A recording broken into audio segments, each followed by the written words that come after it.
Good morning. My last few videos have been, a bit disturbed by this character of SSD. But she has not been all that bad. I remember a few months back, she would call me, she would chat with me as a single mother, trying to prepare her son for the school exams. So today what I'm going to talk about is that how do you ensure I've been talking about why a university degree is not so much needed, the amount of content I see in online free of cost. And this is nearly impossible. You see all the experts talking about economics, geopolitics, AI, IT systems, psychology. So these experts have been talking about it and it is nearly impossible to bring these expertise to classroom. I realize that. It is only needs to be structured and formally placed before the school or college. It has to be built into the curricula in a systematic manner. So what I'm talking about is that how do you ensure if you are worried about your son's or daughter's education, is she getting the best relevant education in the school college? And if he or she is not getting in spite of making you poorer by $200,000, $100,000, 30 lakhs, what options do you have?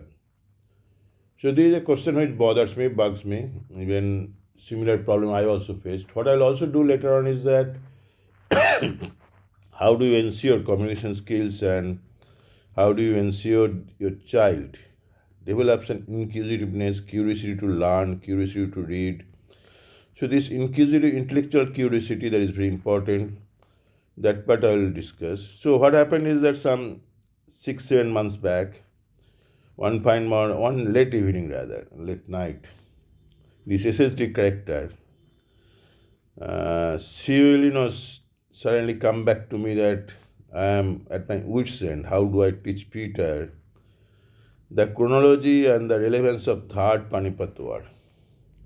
Her son was supposed to be having a history exam probably.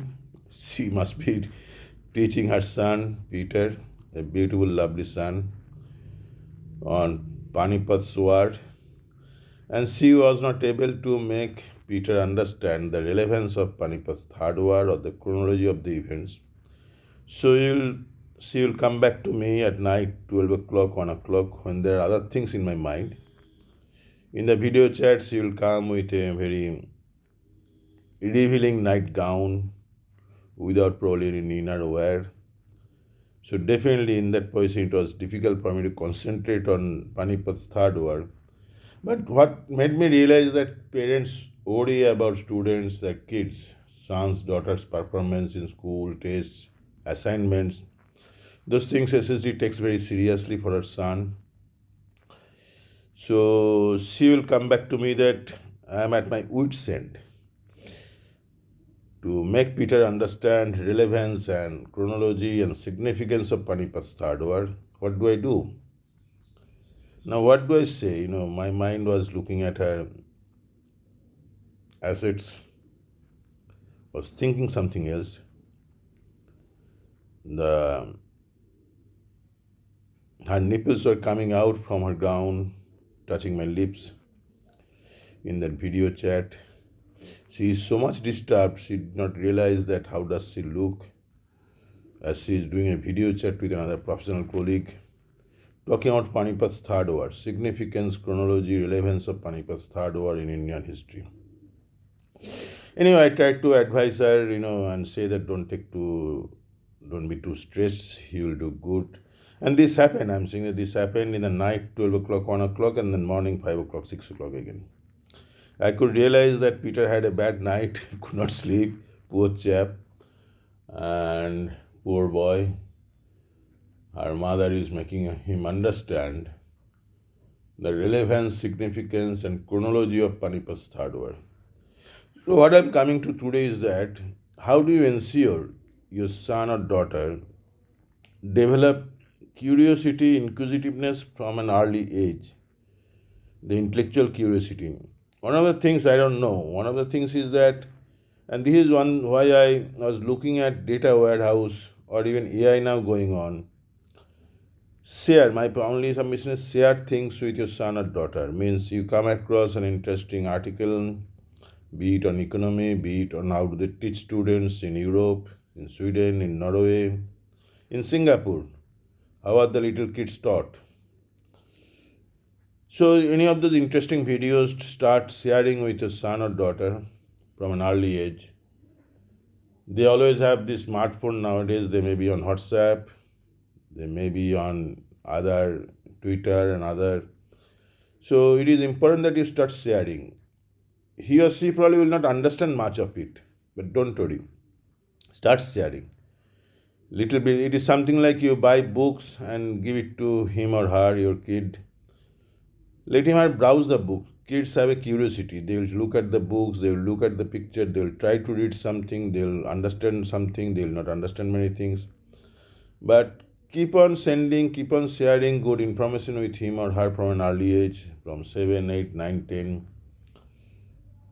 And it may be on global economy, it may be on child psychology, it may be on adult psychology, it may be on AI, it may be on a cartoon, a joke, on politics, little bit.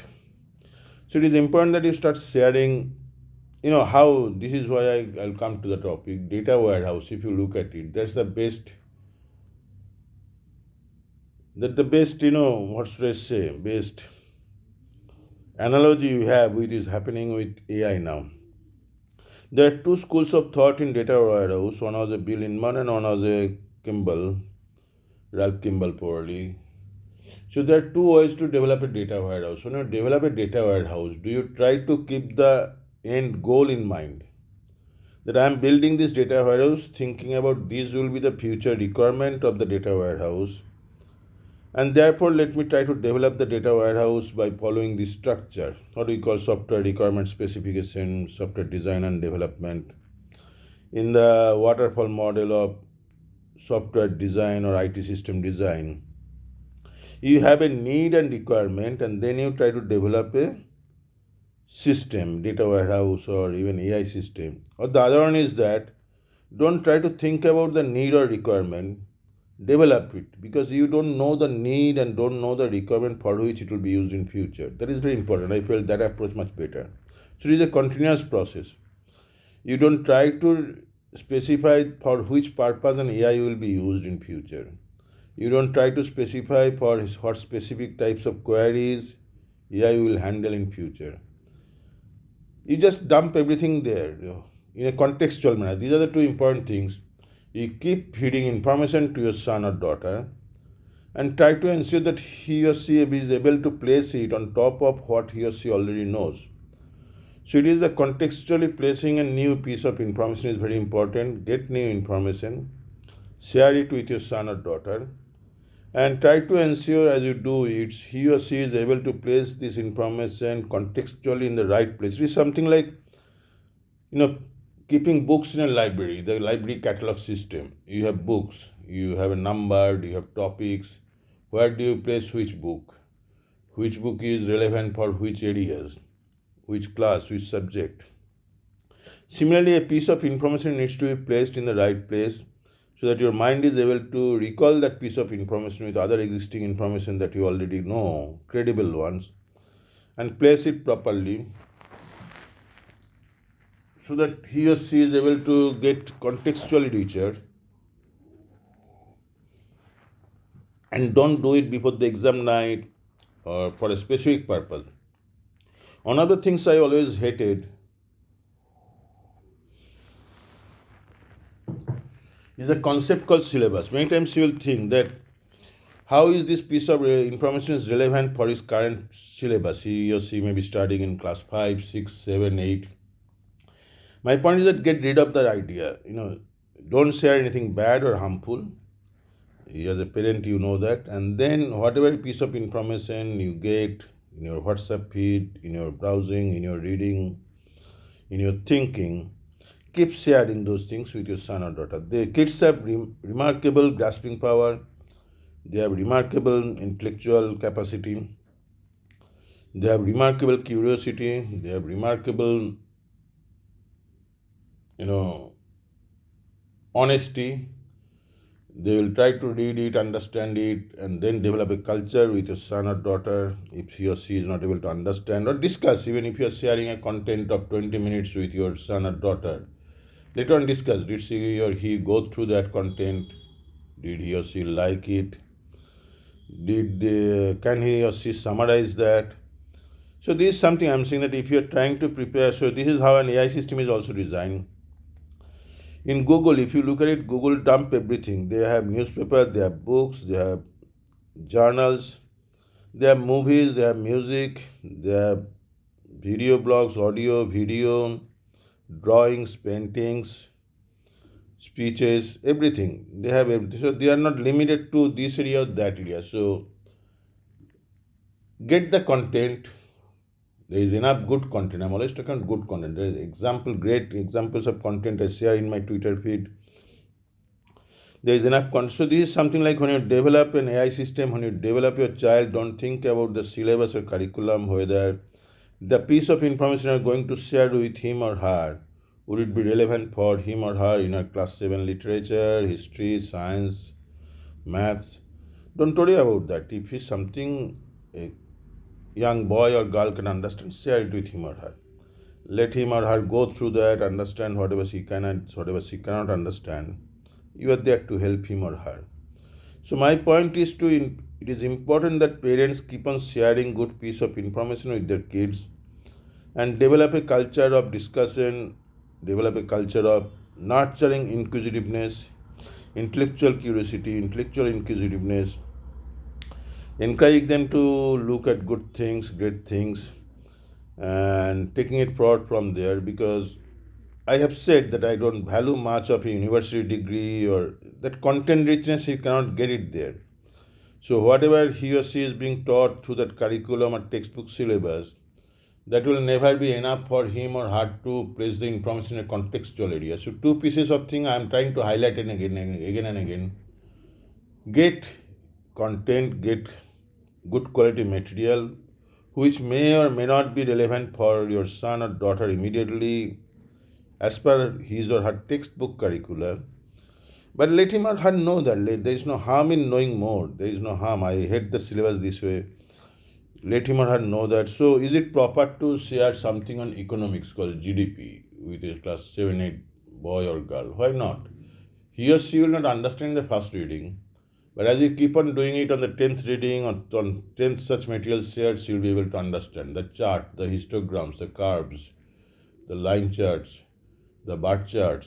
She'll be able to place a number, global context like the GDP of different countries, per capita income of different countries, the debt levels, the market capitalization, the you know amount of military gadgets, military weapons have different countries have.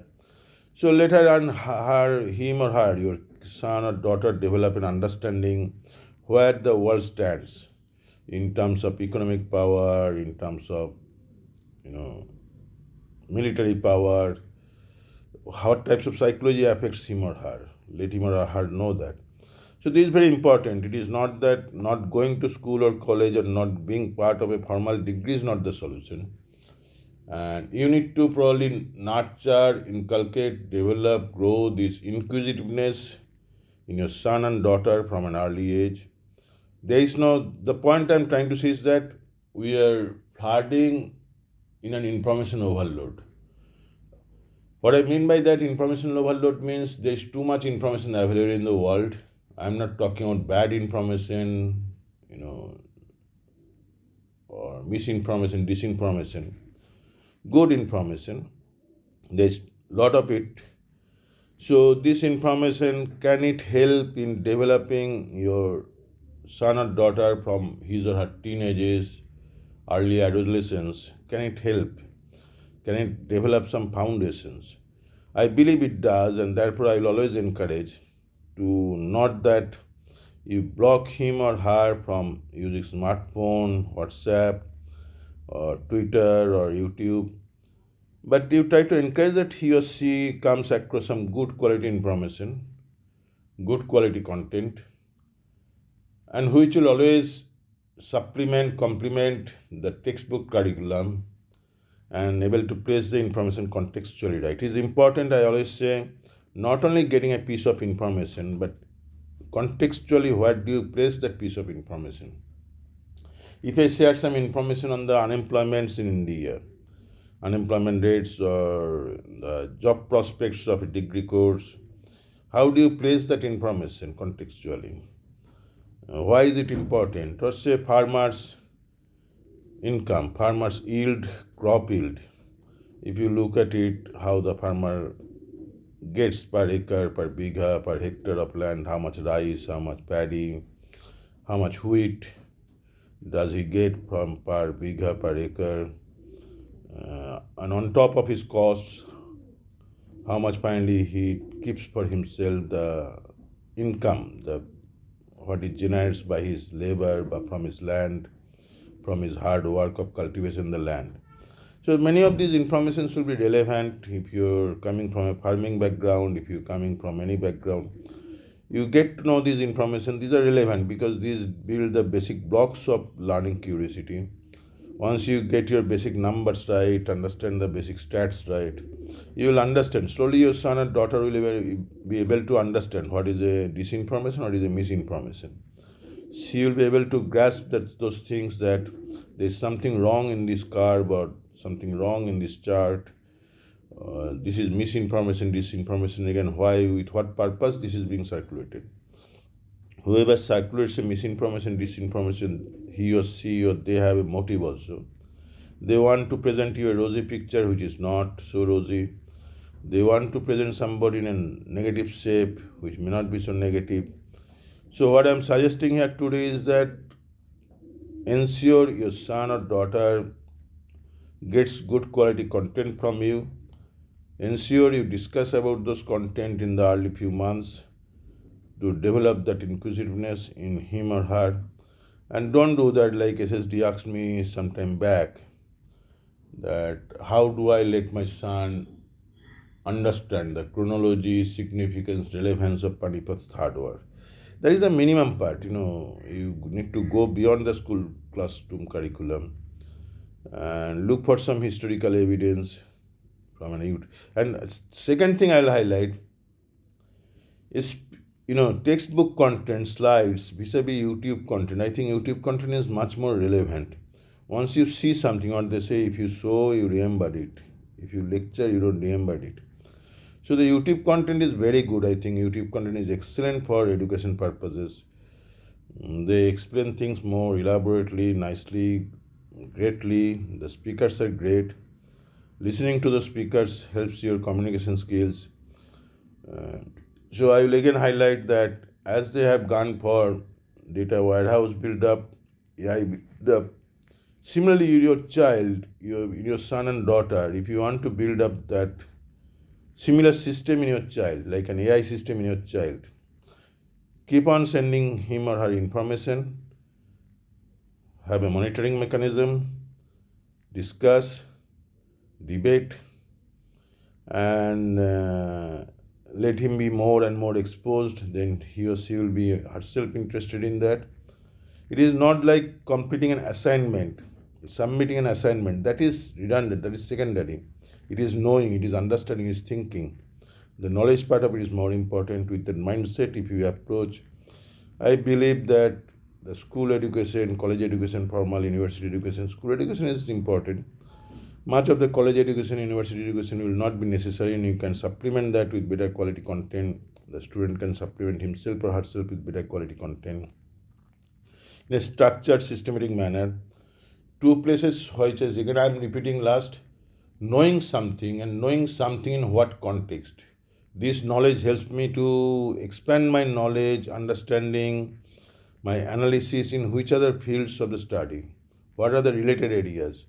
So in an AI, when Google can retrieve better, because Google has the content from various sources and contextually it can search it out better. That this is important. Please understand that Google has a search history of mine or yours.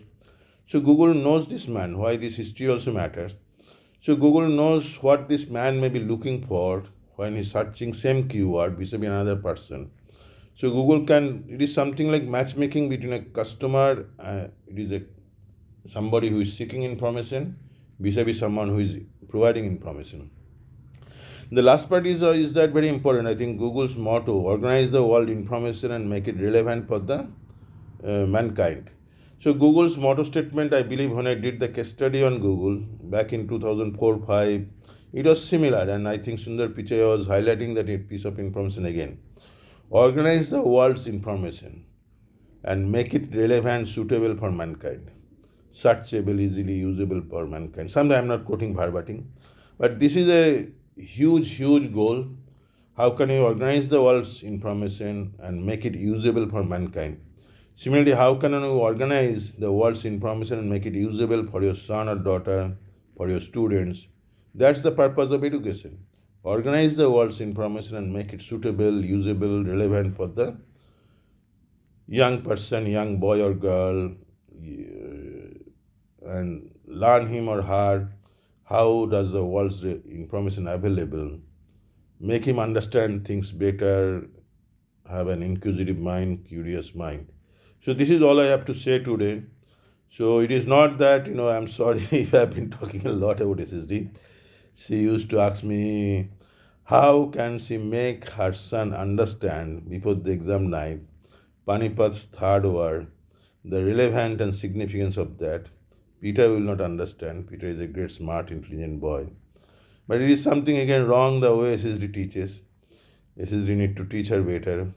Without teaching, I'm saying SSD need to get into open-ended discussion. These are open-ended discussions. These are not with the mindset that I'm trying to help him or her completing an assignment, prepare for an exam. Always look at the end objective. End goal is always making him or her more knowledgeable, more informative, more inquisitive, more curious. Every little bit of piece of information should be able to help him or her understand the world a little better. Thank you.